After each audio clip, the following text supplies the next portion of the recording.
درانه کتونکو السلام علیکم.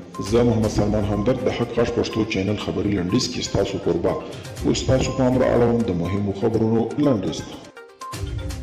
د پاکستان لومړي وزیر عمران خان د افغان خوشحالي د حل یوازینۍ لار پراخبنسټه ګډ حکومت بللی. نوموړي پرون په اسلام آباد کې خبریالانو ته ویلي چې پاکستان به له دې وروسته په بهرنیو جګړو کې ښکېل نشي او نه به هم امریکا ته د پوځي عملیاتو لپاره ډېر ورکړي.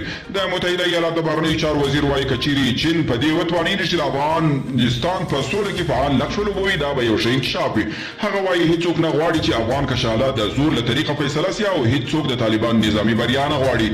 ترکیه تر 210 ډیر کډوال نیولي چې یونان ته پر لارو. ترکیه تر 210